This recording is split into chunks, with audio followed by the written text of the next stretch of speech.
couldn't. I can't stop slapping my mic and deafening everybody randomly. They don't even know when to expect it. Oh no, a dog hair. I hope I am alone in that and you don't share the dog hair. Haven't found one yet. It's inevitable.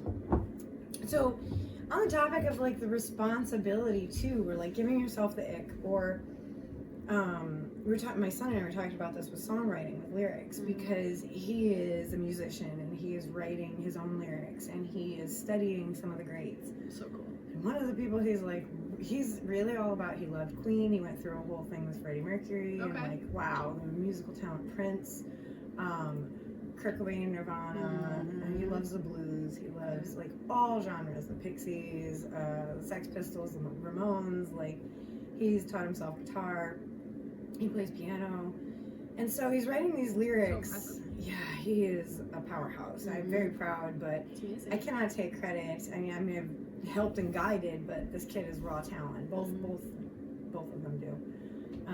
But he's talking about like Kurt Cobain's lyrics and understanding why, you know, and we're all autodidacts. So like once you get a topic that you're interested in, get ready. It's going to get exhausted.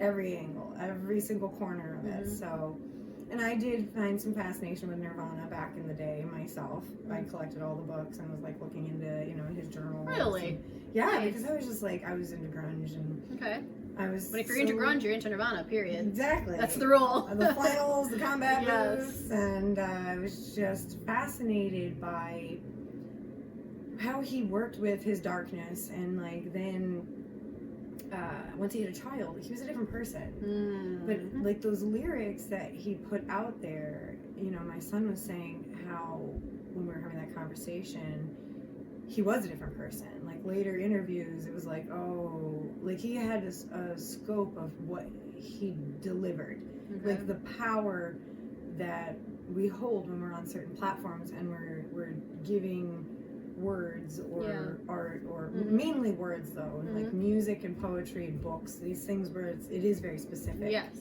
it is something that you're putting out there and somebody is then taking in. And I was talking to him about the responsibility. With great power comes great responsibility. Stan Lee, Spider-Man.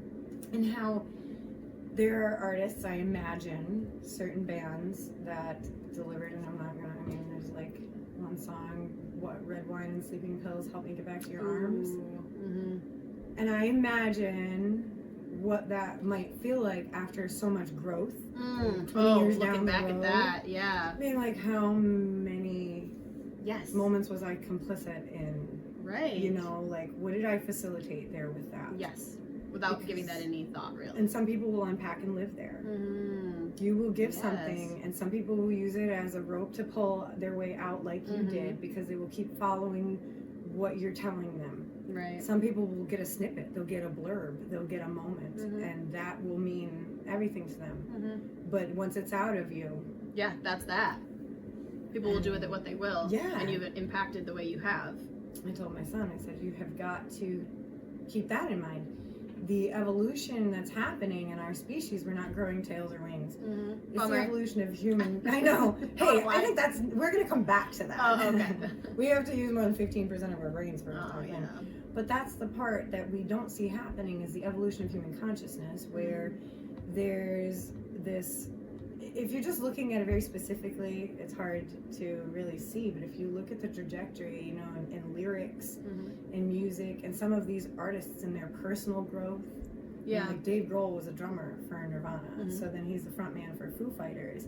And you hear some of the interviews for him, and like there was a dichotomy where like there was sort of this, you know, this different cultures going on there. Okay. Yeah. And totally.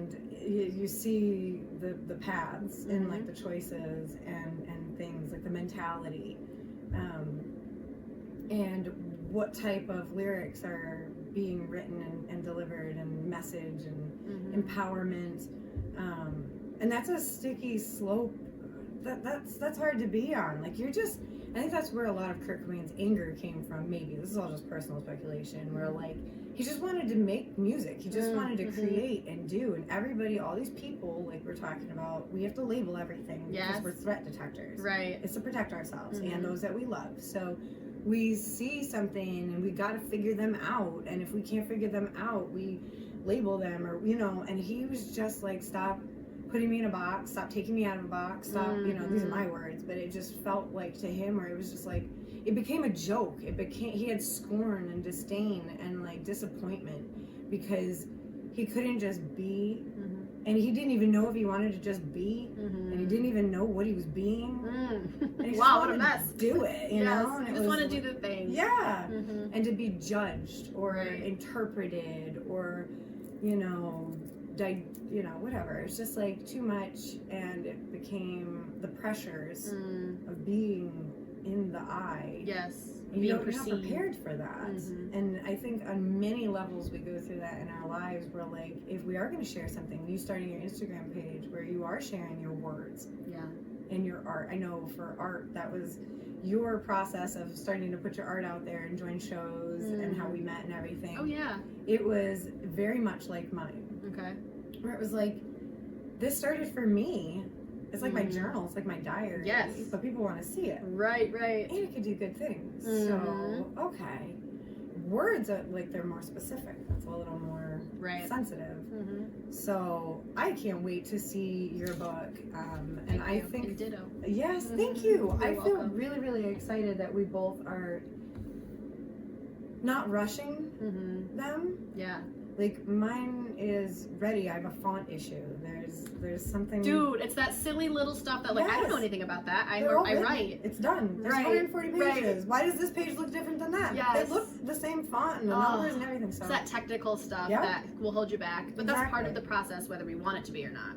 Unless we're hiring someone to let it be part of their issue. And that's okay. We're doing it ourselves. We're figuring it out. And we're skill building. And we get to suffer. Yes. Yay. I have no idea what I'm doing. But it's done. It's just like, I just gotta get out there, trust the timing, and also embrace that pause. Listen to that pause. Sometimes I find with those pauses in my life, it's because it's gonna slip through, but it isn't yet, because there's something. I'll do one more edit. Yes. Or I'll be like, maybe this piece should be over here. Right. And then suddenly everything will start going Yeah. So I'm like, it's no big deal. It's kind of annoying that I can't just be like, go, do it, be done. But I'm being respectful of, it is its own thing now. Like, I'm guiding this thing into birth. Yes. So you're like, facilitating this life of its own, for sure. It's coming down. It's about to emerge. Yeah. And I'm just like, okay, I have to trust this process, and this gives me an opportunity to make sure that what I'm delivering is what you want to deliver. Yeah, it's a full journey. So like, people aren't going to only take away from this, one piece that has despair in it, this part of the healing journey or grieving, because it's a journey. It is a journey. Yeah, like, it's a step-by-step thing. So yes, which also takes a life of its own, right? Like, and it's interesting because I think you speak on behalf of grief often, and I'm sure that's in your book here. Yeah. And grief takes a life of its own. We don't get to dictate when grief is done. No. Grief picks its own fonts and does whatever it wants, and circles back around and says, "Wait, one more thing." And and every single time something, it's like, oh, that was a little bit related to grief. Here, let me revisit completely again. Yes. It's all of the loss. Oh my gosh. All over again. It's wild how the mind holds on to things and anything that maybe even isn't related. It's those dendrites. It's the synapse. They're like, oh, hey, starting those I know synapses. you. Yeah, it's like, get closer and we'll fire and do all the things. Yeah, I watched a video of it, actually. Maybe it was in reverse. Who knows now with all of the stuff. But it was like a habit being broken. And then like releasing, letting go, and like the little synapse of the dendrites, like everything is sort of like, that's wild. The path is breaking up. Interesting. Make a new path. Yeah. Make it a highway. Oh my gosh. The Rainbow Road on Mario. You're like on a 12-lane highway. You're like, we're not giving up. For dear life. This is permanent. It is real now. I wanted to actually ask you about your flavor of poetry. I noticed that it's not all rhyming. Like sometimes you just flow. Like, it is what it is. Like, sometimes if some words can slap up together real good, you're just like, yeah. And then other times it's just like, ooh, it's just like a treat because it's you know, it's like a dance. They don't need to rhyme, and I like that. Thanks. I mean, I know we're not saying things like iambic pentameter. I realize there are words for all of these things, but we're not. I don't know those words, so but I can tell you about the flavor I of love my your poetry. words. I want to know your Thank words. you. So yeah, I used to naively believe that a good poem was a rhyming poem, and anything outside of that was like you weren't doing your job as a poet. But that was Thanks, when Bob Dylan. Is that who we have to blame? I had a Dylan phase. It's okay. Okay, but and I love a good. Myself. Would you say you I annoyed annoyed yourself? myself. It's okay, you got it out of your system. I did. Anyways, go on. Okay. So rhyming poetry is lovely. When that happens, I love that. When it naturally comes to me, I love that. But sometimes what'll happen is if you give yourself a framework, which can be helpful, and you say this has to rhyme, maybe you have a great rhyming chunk. Now you want to say something. There's something you want to say, but you can't find that rhyming word. It's not going to be what you mean. So sometimes it's better to just let a poem flow the way it will. I agree. If a poem comes to you in rhyme, amazing. But if not, also amazing. Sometimes even better. Yeah. And you know, rhyming poetry can be very sing-song, and there's nothing wrong with that. Yeah. But that's a flavor in and of itself. It's a voice, yeah. Yes, totally. And I've been very into micro poetry. So sometimes I don't even know if it's called that, but that's what I'm calling it. I like it. So in my book, there's a variation between longhand poetry, some rhyming poetry, and also like little tiny tidbits of poetry. It's like 2 to 3 line stanzas, and it works together as a powerful point. I like that. Because I've been practicing saying things simply. I also think that there's a time and a place to be really long-winded, and then you say something so very fully, and that's beautiful, and it matters at that point. But there's another challenge you can give yourself, which is to say what you mean as simply and concisely as you can, which is sometimes way more powerful and memorable.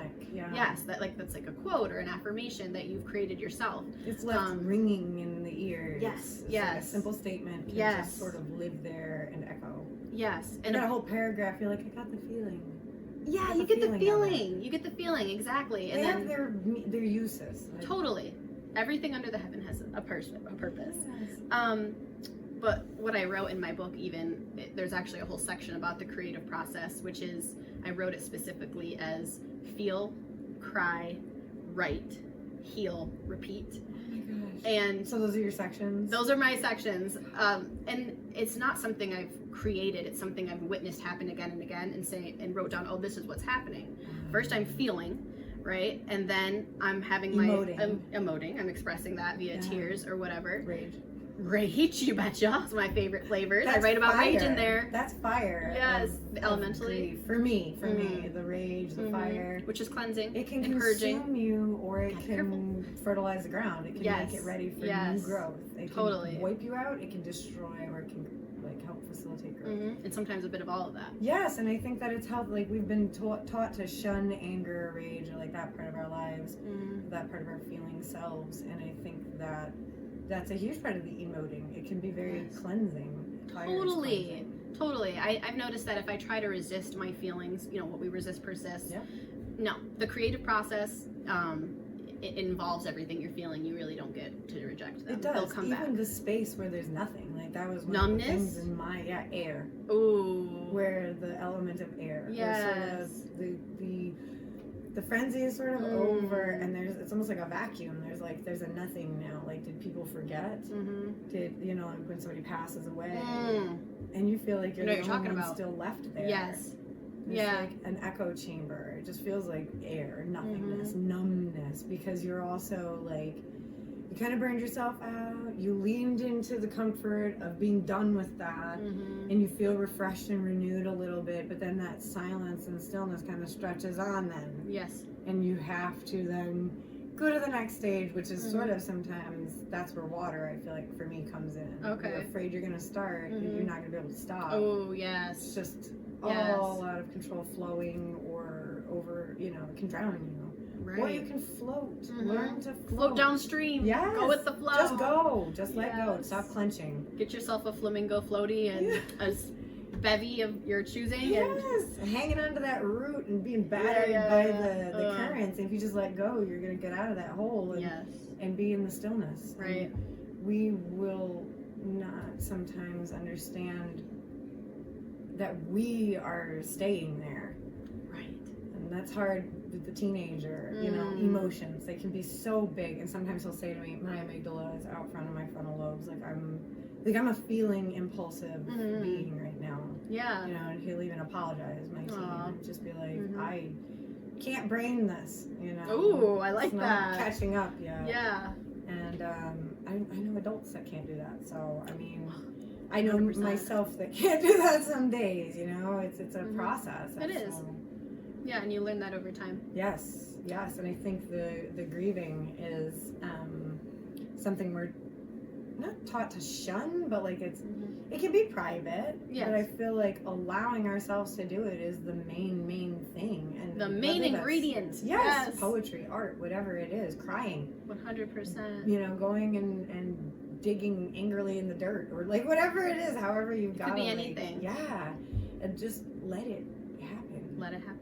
And that leads to the next step of that creative process. So, you know, you're feeling, you're crying, then you're writing. And so for me, maybe that's not for everybody. For those who do have, you know, the desire to write or curiosity about it, sometimes my own words, a line of my own poetry is what saves me. Yeah. For, could be weeks, could be months. You hear it ringing in your own head. Yes, you know, and because I didn't avoid the pieces that came before, you know, I'll go out into the woods and cry. Yeah. I'll feel my dark feelings, and then I'll get a little line of something comes to me, you know, I jot that down, and that line, that, because I went through the process, could be enough to fuel me, you know, for weeks to come, to feel better, to live, to go on some more. The contentment. Yes. Like it's expressed. I got the point across. You express it. Sufficient. And through that, that's when the healing comes, right after the writing.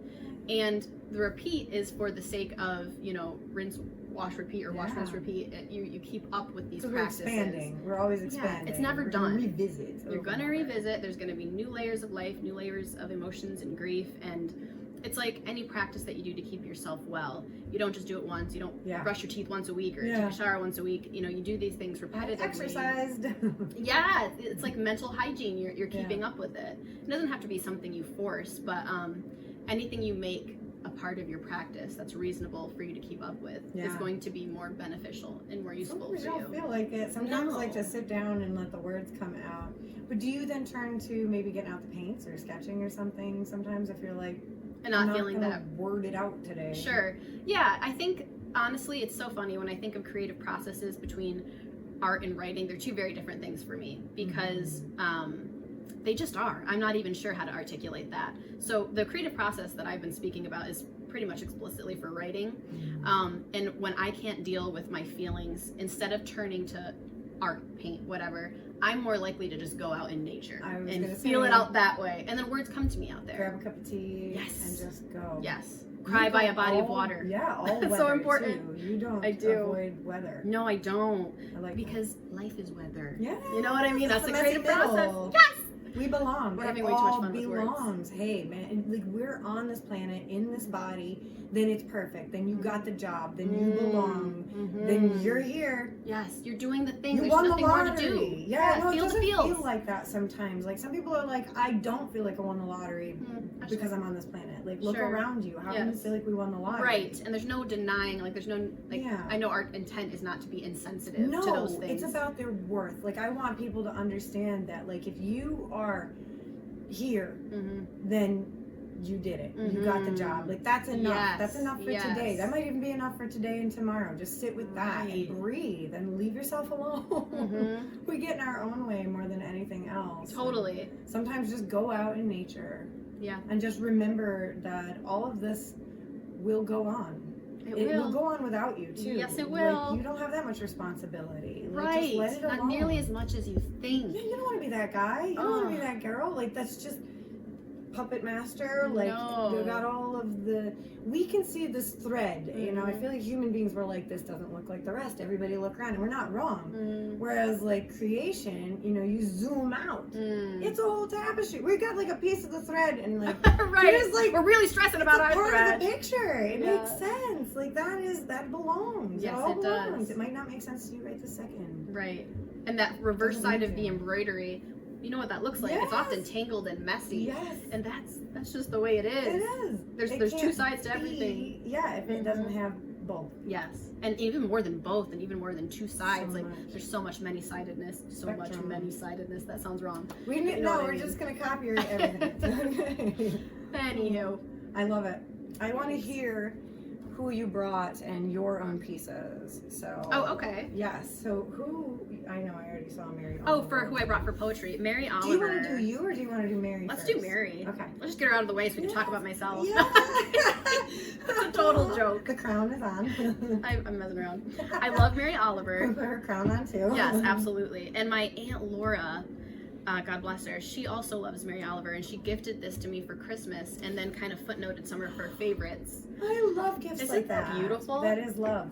That is love. Amen. And my favorite poem of all time probably is a Mary Oliver poem called Wild Geese, and this has so much, a lot of people have heard this and know this. Yeah, it's one of my favorites. And it has so many reasons why I love it and why it's wonderful. But it says, "You do not have to be good.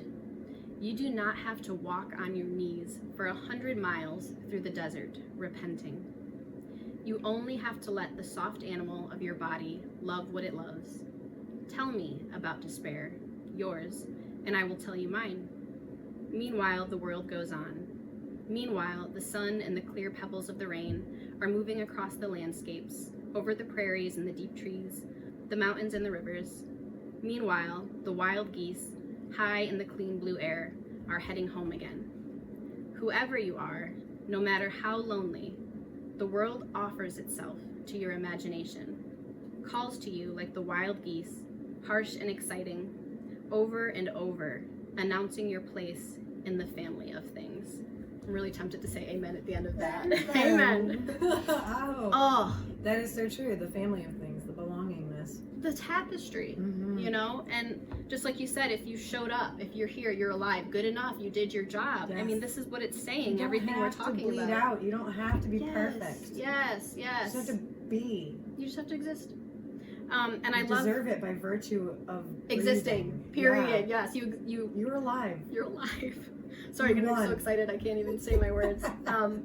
But sometimes I'll do like these little mirror dates with myself for mirror work, you know. I was just talking to somebody yesterday about Were you really? Yeah, it's powerful stuff. Work, yeah. And one of the things I start by saying, or I start with saying, is I love you because you exist. Period. Because we have these reasons for loving ourselves and for loving others. It's like, no, you exist. We've been taught about conditional love more than unconditional love. I feel Totally. like it's been just sort of habituated. Like we don't even think about it anymore. It's sad, and it starts with us, where we have to then, like you said, go to that self and just be like, oh hey, you know, you came here whole.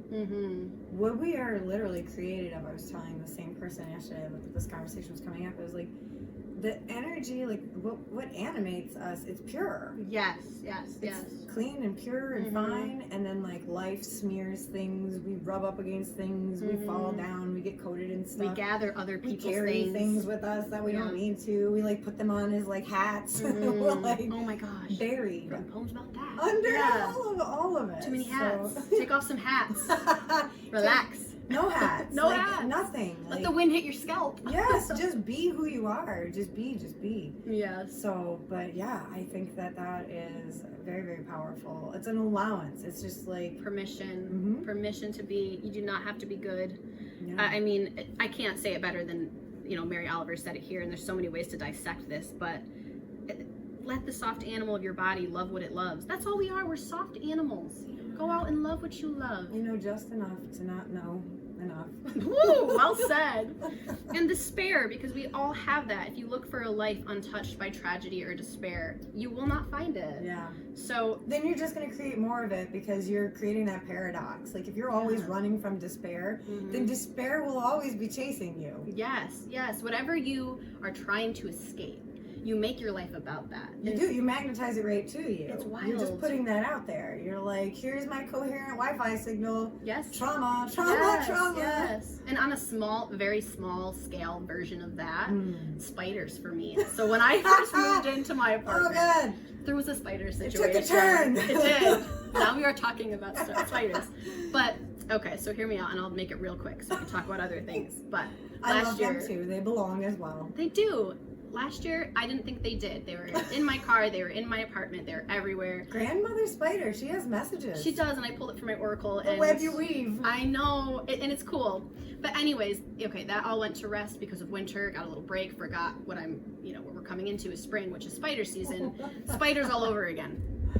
And bottom line is, I was listening to a Michael Singer, YouTube video the other day, and it was essentially, if you don't want your life to be about pain or about having to protect yourself from pain or from being cold, it could be anything, then you need to allow things. And so I realized that in my need to protect myself from spiders, I gotta get spider repellent, and I gotta keep a broom near my car to brush off the spiders, and I need to look into all corners of the house when I get in the house. Now my whole life is about spiders because I'm on spider duty. More spiders. And because I'm afraid, I'm trying to protect myself. So we do that with everything. We do, and that's why it's like this funny little version of that with spiders. And so now I don't look around to see if there's spiders. We were just talking about that.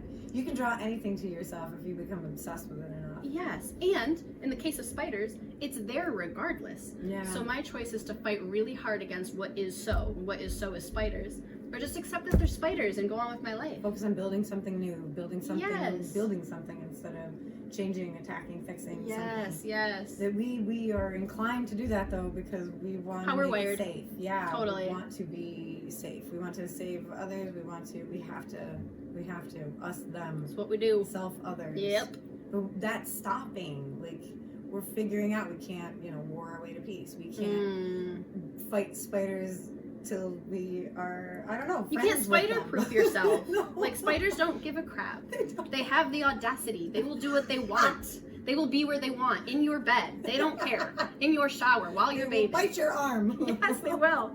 So now when I see a spider, I welcome him and I say good morning, I say good night, I greet him when I come and go. Pretty much. How you doing, man? Just don't, I'm naked. We're not that kind of friends.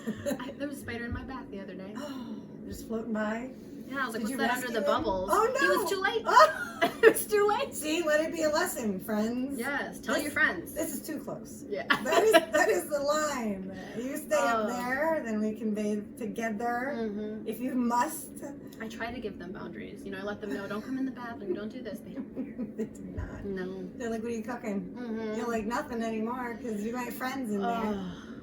Can't even feed anybody spider soup. No. But the peace that has come over me since deciding that my life isn't going to be about repelling this. You'll see less of them, I promise. I see less of them. And when I see them, I'm like, oh, it's actually not that big of a deal. So you were locked in a spider tango. I was. You were just determined to dance with them, and the universe was like, I don't quite get it because I'm pretty sure you don't like them, but that's all right. You seem to be really fixated and obsessed with them. So here you go. Here you are. Have some more. Yeah. Have them by the dozens. Yes. Oh my in God. your vehicle while you're driving. That happened to me once when I was pregnant with Gabe. No. There was an egg sac in a loofah in the shower. Don't. What? No, that's crossing the line. No. It was nightmare quality. It's still happening in my brain. I don't want to go there. I'm gonna gag. I don't want to give anybody that. No. You've just reinstated my spider. It Thank you. Erase everything I just said. They are enemies. She's like, no more And they won't get you. loofahs. No. We just put soap on our hands and slap it on. There's no spiders there. Safer that way. Oh my gosh, I feel so sorry. I'm sorry I did that. They're fine. That was really far away and really a long time ago. Yeah, they don't do that anymore, like right? 17 years ago. Oh, perfect. They're all dead. Yes, good. Very good. But I didn't kill them. They just, that's the way of life. Yes, I want to hear your poetry. Okay. Oh, I said that so aggressive. Because we don't have mics. Actually, let me talk to the camera again. Sure.